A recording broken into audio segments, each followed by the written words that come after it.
အားလုံးပဲမင်္ဂလာပါဒီနေ့ sharing လုပ်ပေးခြင်းတဲ့အကြောင်းအရာလေးကဆေးရမောင်သာချိုရေးထားတဲ့ဒူကလေးနဲ့မိနေကြပါတော့လားဆိုတဲ့ဆောင်းပါးလေးကိုအခြေခံပြီးတော့ comfort zone ကနေဘလို့လွတ်မြောက်အောင်ကြိုးစားရမလဲဆိုတဲ့အကြောင်းအရာလေးကို sharing လုပ်ပေးခြင်းပါတယ်ဒီဆောင်းပါးမှာဆရာကဆရာမြတ်တန်းတင်ရဲ့ဩဝါဒလေးနဲ့ဆောင်းပါးကိုဖွင့်ထားပါတယ်ပေါ့နော်ဆရာမြတ်တန်းတင်မကွယ်လွန်မီကပြောဘူးတဲ့စာရေးဆရာတွေကတချို့စာရေးဆရာတွေကပေါ့နော်စာရေးဆရာဖြစ်သွားတာနဲ့ကိုအားလုံးပြီးမြောက်သွားပြီလို့ယူဆပြီးတော့စာတွေမဖတ်တော့ပါဘူးတဲ့အဲ့လိုလူကိုဆရာကအကန်းလို့ကပွန်းတက်ထားပါတယ်တဲ့နောက်တချို့ကြတော့ပြောင်းပြန်တဲ့ငါမသိသေးတာတွေ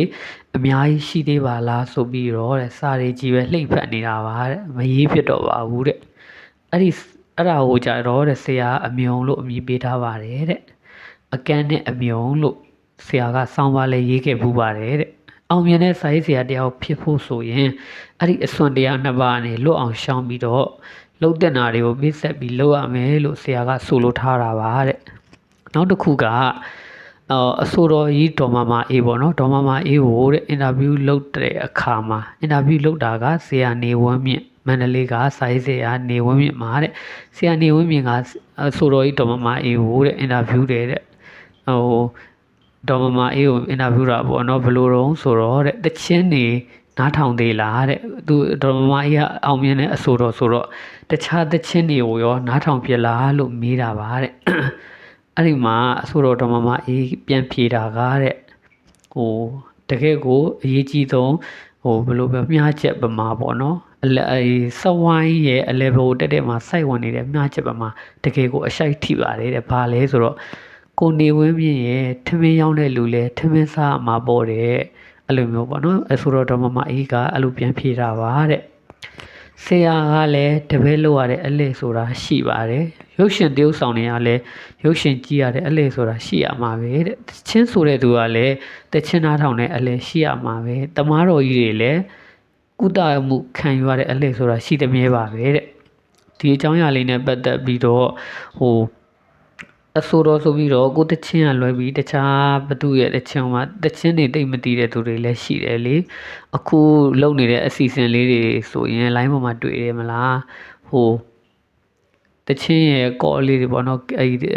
ရှေးတုန်းကတီလုံးလေးတွေကိုဖွင့်ပြပြီးတော့ဒါဘသူတချင်းလဲမေးတာမတိကြတာများတယ်ပေါ့နော်အဆိုတော်တွေပဲမေးတာအဲ့ဒီနေရာမှာကျွန်တော်တွေ့တာကတော့ဆိုင်ခန်းလိုက်ပေါ့နော်ဆိုင်ခန်းလိုက်ကသူကိုယ်တိုင်လဲတကယ်ကိုအမှုပညာဝမ်းစာပြည့်တယ်လို့ပြောလို့ရပါတယ်သူဆိုရင်တော့သူ့ကိုမေးတဲ့အချိန်မှာတော့သူကတိခဲ့တယ်ပေါ့နော်တိတာများတယ်ပေါ့နော်အမှအောက်ကမှလည်းကွန်မန့်တွေမှာဝင်ကြတယ်ပေါ့ဆိုင်လို့ဆိုတာကအမြဲတမ်း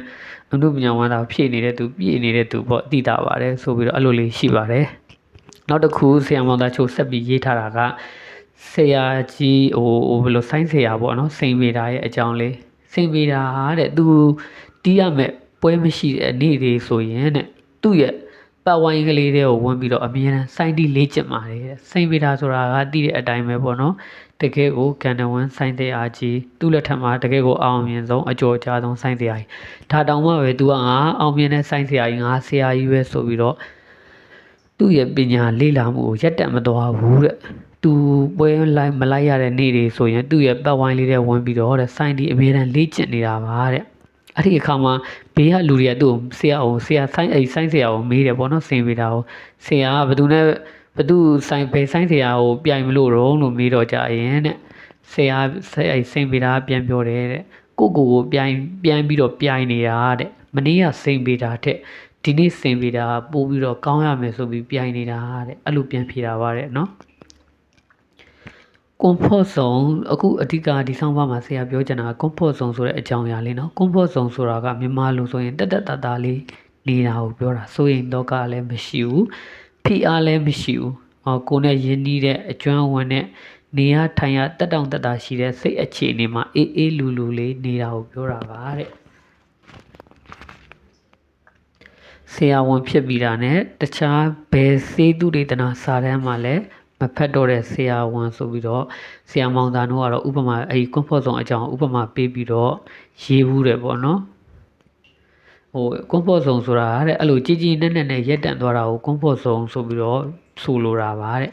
အင်တာနက်ကလေးဖွင့်တောင်နှိပ်မြောက်နှိပ်လုပ်နေတာမူရစီတစ်ခုခုသုံးဆွဲနေတာရမကားလေးမိဝဲနေတာညဉ့်ညမ်းရုပ်ပုံတွေစာတွေထဲမှာပျော်မွေ့နေတာကိုကြိုက်တဲ့အစာလေးတွေချက်ပြုတ်စားတောက်ပြီးတော့မိဝဲနေတာလောင်းကစားတွေလုပ်နေတာပေါ့နော်ဈေးထဲမှာမျက်စိအရသာခံပြီးလှည့်လည်နေတာအဲ့ဒါတွေကတက်တာတလို့နေခြင်းထဲမှာပါဝင်ပါတယ်တဲ့ဆရာကအန်ရလန်အမျိုးသမီးတယောက်အကြောင်းကိုထပ်ပြီးတော့ရေးထားတယ်တစ်တင်လျှောက်ပတ်တဲ့အလုပ်တစ်ခုအိမ်ကောင်းကောင်းတစ်လုံးဥယျာဉ်လှလှတစ်ခုဂယုတစိုက်ရှိတဲ့ခင်ဝန်းတယောက်ချစ်စရာသားကလေးတယောက်နဲ့ကနေဒါမှာနေဆိုင်ခဲ့တဲ့အမျိုးသမီးတယောက်တဲ့အဲ့ဒီအမျိုးသမီးဟာအဲ့လိုအေးလူလူအနေထားကိုစွန့်ခွာပြီးတော့အန်ရလန်ကိုရွှေ့ပြောင်းသွားကြတဲ့အကြောင်းဆောင်းပါးတစ်ပုဒ်မှာတဲ့ဖတ်ခဲ့ဘူးပါတယ်တဲ့အဲ့ဒီဆောင်းပါးရဲ့နာမည် Why the comfort zone is not that bad after all ဆိုပြီးတော့ဖတ်ခဲ့ဘူးလေဆိုပြီးဆရာပြန်ပြီးတော့ဆောင်းပါးထဲမှာရေးပြထားတယ်ပေါ့နော်လူတွေဟာတဲ့တက်တောင်တက်တာအနေအထား comfort zone ထဲမှာမနေဘဲနဲ့ရှေ့ကိုဆက်လိုက်မယ် comfort zone ကနေထွက်လိုက်မယ်ဆိုရင်တဲ့ fair zone လို့ခေါ်တဲ့ဘေးအန္တရာယ်ရှိတဲ့အခြေအနေကိုဖျက်ဆီးရပါတယ်တဲ့ဒါမလွဲမသွေဖျက်ဆီးရတယ်ပေါ့နော်အဲ့ဒီအခါမှာ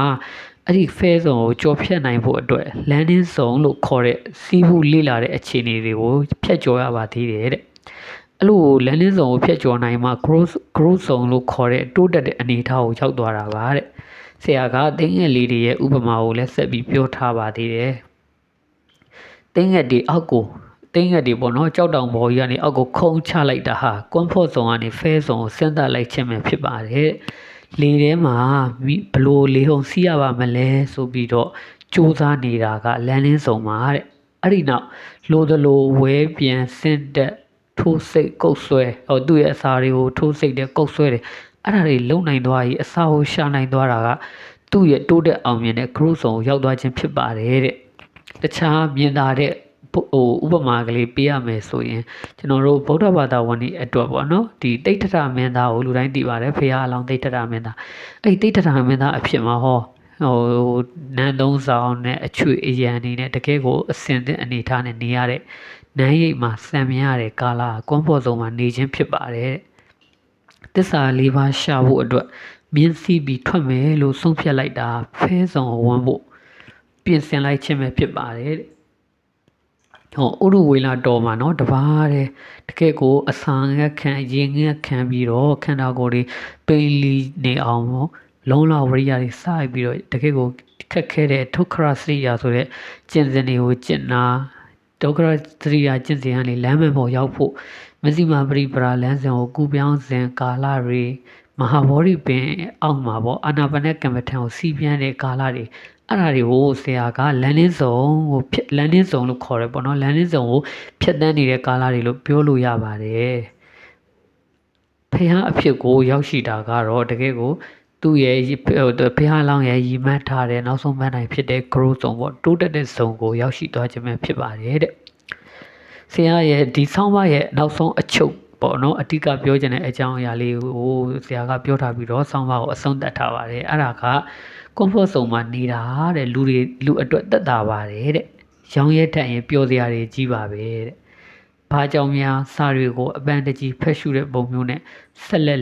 လေ့လာလိုက်စားနေကြပါမလဲတဲ့တခုတော့ရှိပါတယ်တဲ့ဆရာအဓိကပြောချင်တာလေးကဒါလေးပေါ့နော်တခုတော့ရှိပါတယ်ကြောက်ခက်ကနေယနေ့ဒီပညာခေတ်ကြီးအထိအဆက်ဆက်တိုးတက်လာရခြင်းဟာတဲ့ comfort zone မှာမှီပြီးတော့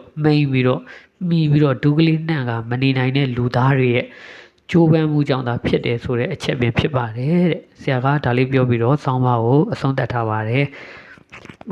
comfort zone မှာနေရင်တော့တဲ့တက်တောင်တက်တာနဲ့နေရတယ်ဒုကလေးနှံ့ပြီးတော့နေလို့ရတယ်ဒါပေမဲ့လည်းကြောက်ခက်မှာတကယ်ကိုလူရိုင်းအဖြစ်ကနေအခုလိုယဉ်ကျေးတဲ့ခက်နိပညာခက်အရာတကယ်ကိုတက်တောင်တက်တာနဲ့နေလို့ရအောင်တီထွန်ဖန်တီးနိုင်ထားတဲ့ခေတ်ကိုရောက်ဖို့အတွက်ဒူးကလေးနှံ့ပြီးတော့ဘောနော်အိယာလေးတဲ့မိပြီးတော့ကွန်ဖော့ဇုံမှာမမိန်နိုင်မဲနဲ့ဒူးကလေးနှံ့ပြီးမနေနိုင်မဲနဲ့ကြိုးစားခဲ့တဲ့လူတွေရှိတဲ့အတွက်ကြောင့်ဒီလိုခေတ်ကိုတိုးတက်လာရတာပါတဲ့အဲ့ဒါကြောင့် လူသားအကုန်လုံးပေါ့နော် comfort zone ကတော့တက်တာပေမဲ့ comfort zone မှာမနေသင့်ဘူးဆိုပြီးတော့ဆရာကပြောထားတာပါ comfort zone ကိုဖျက်ဆီးဖို့အတွက်ဆိုလဲဆရာစကားနဲ့ပြောရမယ်ဆိုရင် fair zone လို့ခေါ်တဲ့အန်ဒီဇုံတွေအဲ့ဒီအန်ဒီဇုံတွေကိုဖျက်ဆီးနိုင်ဖို့အတွက်သင်ယူရတဲ့ landing zone တွေအဲ့ဒါတွေကိုဖျက်ကျော်ရမှာပါဖျက်ကျော်ပြီးတော့ရင်တော့ growth zone လို့ရောက်သွားရင်တော့တကယ်ကိုတိုးတက်အောင်မြင်တဲ့သူအဖြစ်နေနိုင်သွားပြီပေါ့နော်အားကြောင့်အကုန်လုံးကျွန်တော်လည်းဒီဆောင်းပါးလေးဖက်ပြီးသွားတဲ့အချိန်မှာကို comfort zone မှာမျောနေသလားအဲ့ဒီ zone ကနေဘယ်လိုရုံးထွက်ရမလဲအမြဲတမ်းဆန်းစစ်မိပါတယ်လူတွေကကိုမဆန်းစစ်မိရင်သတိမထားမိတတ်ကြတာများတယ်ပေါ့နော် pressure တွေလည်းမခံနိုင်ဘူးလူပင်ပန်းစိတ်ပင်ပန်းတွေလည်းမခံနိုင်တဲ့အတွက် comfort zone မှာနေရတာတက်တာတဲ့အတွက်အဲ့ဒီလို zone လေးမှာပဲပျော်ကြတာများပါတယ်ပေါ့နော်ဒါကြောင့်ကျွန်တော်ကတော့ဒီဆောင်းပါးလေးဖတ်ပြီးအမြဲတမ်းလည်းကိုစမ်းစစ်ဖြစ်ပါတယ်အဲကြောင့်ဆွေဒီလေးတွေကိုပြောချင်တာကလည်းဆောင်းပါးလေးကိုဖတ်ချင်တယ်ဆိုရင်လည်းဒီမနက်ခင်းတို့အလင်းစကားဆိုတဲ့စိတ်ကူးချိုချိုကထုတ်ထားတဲ့စာအုပ်လေးကိုဖတ်ကြည့်ပြီးတော့အဲ့ဒီဆောင်းပါးလေးကိုဖတ်ကြပါလို့တိုက်တွန်းချင်ပါတယ်အားလုံးပဲ comfort zone ကနေရုံးထွက်ပြီးတော့ fair zone ကနေပြီးတော့ဘယ်လိုဖြတ်တန်းမလဲဆိုပြီးတော့တင်ယူလေ့လာတဲ့ landing zone ကနေကြော်ဖြတ်ပြီး growth zone ကိုရောက်နိုင်ကြပါစေလို့ဆုတောင်းပေးပါတယ်ကျေးဇူးတင်ပါတယ်